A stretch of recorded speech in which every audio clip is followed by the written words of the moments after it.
What's going on, everyone? Today is Thursday, August 6, 2020, and this is Learn English with Mike, a multilingual podcast dedicated to teaching English expressions and phrasal verbs and the English language, how it's spoken today.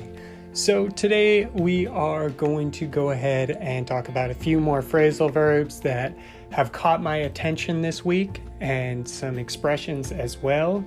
If you are not following me on Instagram, you can check that out. It's at Learn English Expressions. That's the handle. I believe that's what you call it, right? Or is it a Twitter handle and Instagram is just a profile? I'm not quite sure. The Instagram page, though, is at Learn English Expressions. Learn.english.expressions. Okay, so other than that, you can also check me out on YouTube as well. At Learn English with Mike is the name of the channel there. So you should be able to find that if you just search in Google, Learn English with Mike.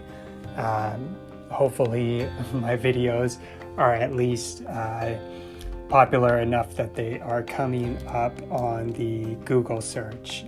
They do on my computer, but you never know. Because it might just be because it's saved in my history. So I'm not quite sure if you type it in, if you will find my channel first, but hopefully you will.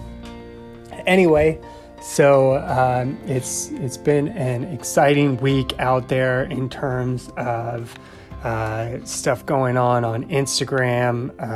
I added a few videos on YouTube. I added one with the news. I found some other pretty good expressions in the news, so I'm probably going to make a YouTube video here soon about some good phrases that I saw in the news today.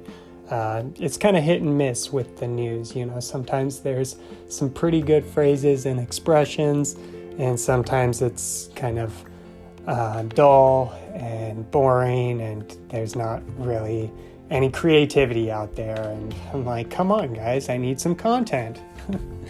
Anyway, so on Instagram, I've just been kind of introducing different phrases from songs. I've been trying to focus on some more pop songs and popular songs that I hear on the radio currently. So there's some newer music for August with some of the latest popular hits.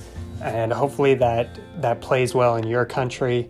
I know that there are some copyright restrictions on Instagram. So I've heard from some people that they can't hear the music audio in the stories or in the highlights. So hopefully you can hear it. Please, if you have any trouble with the audio on Instagram, send me a message and let me know so I can be aware of that. And then I'm still making additions to the lessons that I'm doing on driving in English, different phrasal verbs, different expressions that we use when we are driving, what we talk about there, and how we communicate maneuvers with your car on the road. And then I added something else, dating in English is another lesson that I'm putting together on Instagram, and that's going to be just phrases and common ways we talk about dating. And I am going to just use some phrases and expressions and phrasal verbs that we use. And there's also a radio show, a morning show that I listen to called Brooke and Jeffrey in the Morning, and they do this segment called Second Date Update, where they call somebody who went out on a date with somebody else, and they try to get the person a second date with that person. So usually it's because the person's not calling back. But there's a lot of good phrases there, and it's a really good way to expose you to natural conversation. But anyway, today what I wanted to talk about was some phrases that I saw that I thought were worth an explanation, something that might be difficult to people who are non-native speakers. So one of the first ones that I noticed the other day, I believe this was in a newspaper headline, it was talking about something being on the rise, right? So we talk about things being on the rise in terms of, it's kind of a phrasal verb. Basically what we're saying is something is rising, and it's probably pretty obvious, but I think it's worth noting that instead of just using the verb to rise,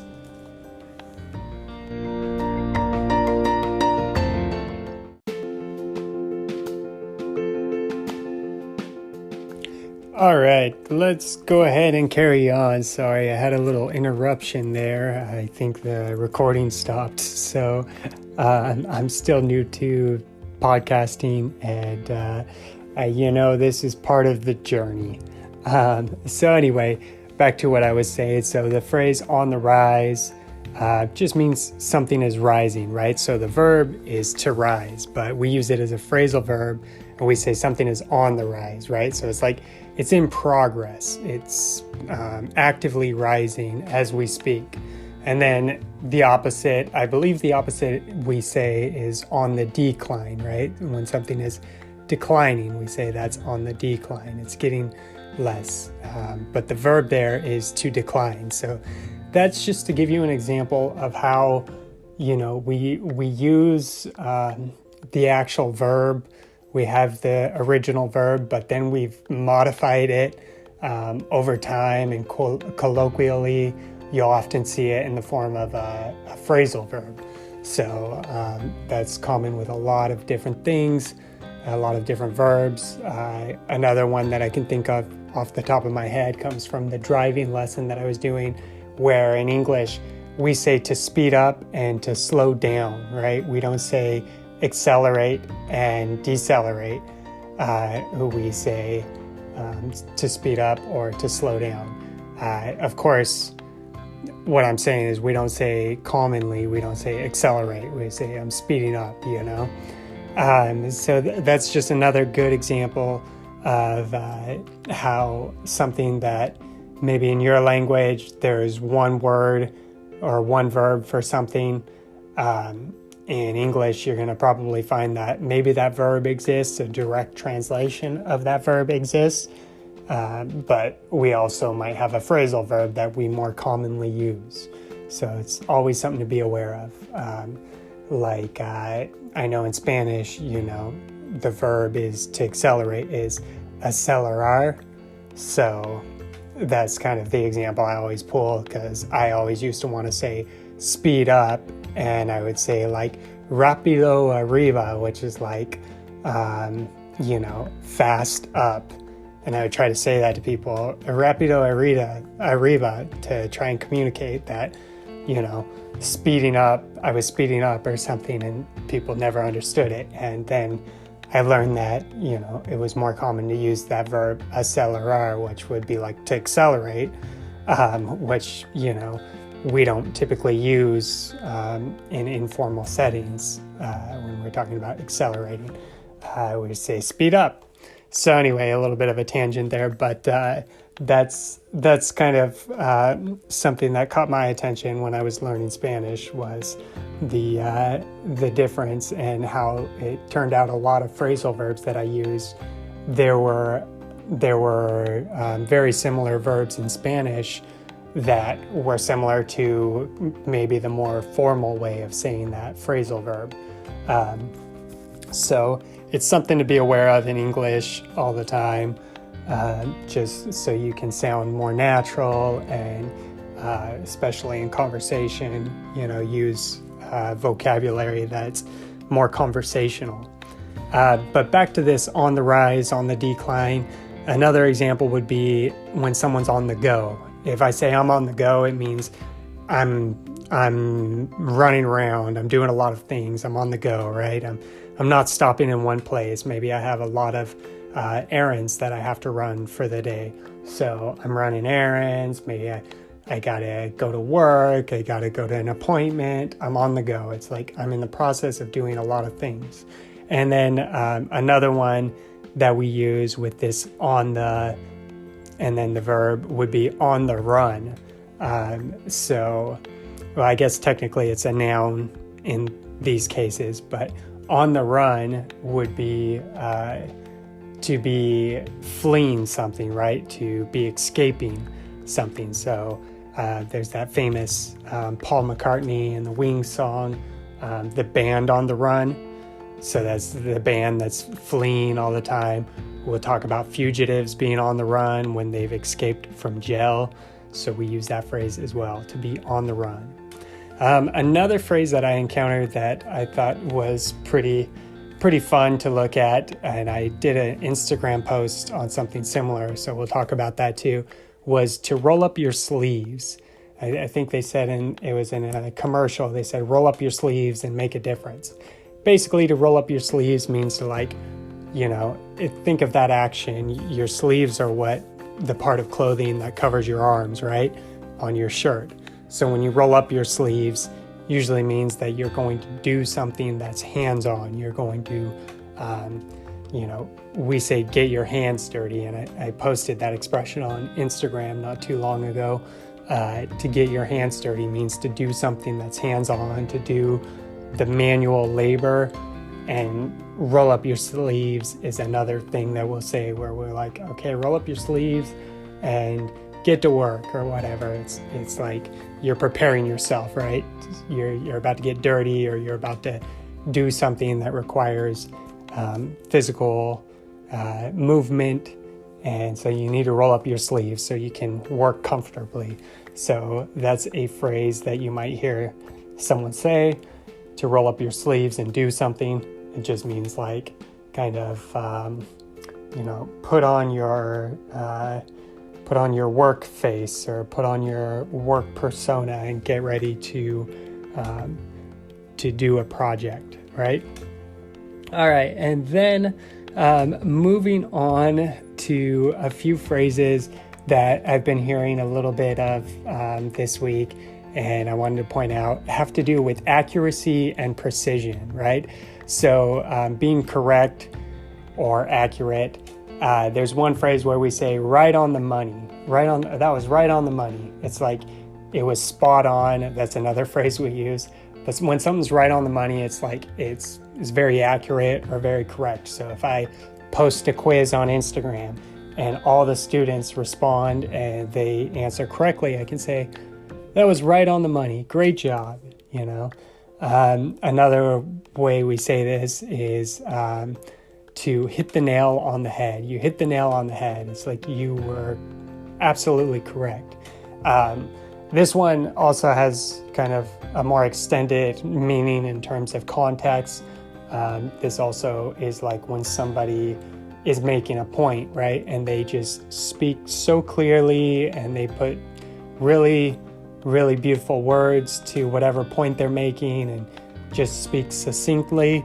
We can say, wow, you really hit the nail on the head. It's like you really made your point very well. You hit the nail on the head. And this has to do with the action of hammering, right? So imagine a carpenter who is nailing something into a wall. You want to hit the head of the nail. You want to hit the nail on the head. You don't want to put a hole in the wall and miss the nail. So you hit the nail on the head. So that's where that phrase comes from. Another advertisement that I heard on the radio, there were a few phrasal verbs that I wanted to point out, and this was all in one advertisement. So the advertisement said to pick up something at the store. So that's a phrasal verb we'll use to talk about when you're purchasing things or going to the store to get items. You're going to pick up the items, right? You're picking them up. I have to make a pickup, or I'm going to the store to pick up a few things, right? It means to purchase a few things or to get a few things. We'll use pick up as kind of a way of talking about obtaining something, right? Getting it in your possession. And then stop by was another phrasal verb. Stop by the store. Stop by and get what you need to. Pick up what you need to. So stop by is like a phrasal verb that kind of means to visit a place, right? When somebody says, hey, stop by, It's like if I say, hey, if you're not doing anything later, stop by my place. It's like stop by. I'm implying by that phrasal verb that you would stop by and visit for a little bit, right? So you would come and get out of your car and visit with me. You would stop by, say hello, something like that. We also say come by. Oh, you can come by later if you want. This is also just like come by to visit or pass by, say hello. But these are common phrasal verbs. Instead of just saying stop at my place, we'll say stop by. It's just, I don't know, maybe gives our language a little more character, I guess I would say. Kind of gives it more of maybe a folksy sort of more personality to the language, I would say. And then that same commercial was saying you could have savings of up to $30, for example. So we'll say that a lot. Of up to something means like until this amount. We'll say up to this. So you'll hear this a lot in terms of money. You'll say like save up to $20, or this is going to cost you up to $20, but no more than that. It means there's an end point. After that up to, it stops, right? So up to $20 would be until $20, basically. So it's kind of like a synonym for until. And then to stock up on something. So to stock up would be like to gather a lot of things, right? So when we're talking about stores and supplies, we call that what the store has in stock, right? So when you purchase a lot of things, like, for example, the classic example during the pandemic early on was toilet paper. People were stocking up on toilet paper. Another synonym for that would be to hoard something, right? So stocking up is more, preparing. Hoarding has more, probably, I would say, of a negative connotation to it. If somebody's hoarding, they're probably going to be criticized by the general public. So stocking up on stuff, though, is like, hey, I need to stock up on pens because I'm out of pens, right? All phrasal verbs. Stocking up, to be out of something. So that was another one. And then on that note too, I noticed a few other phrasal verbs that we use talking about summing up something, right? To sum up what someone says basically means to summarize, right? So to sum up what someone's talking about, I'm giving you a summary of it. So we'll use a phrasal verb to sum up instead of to summarize.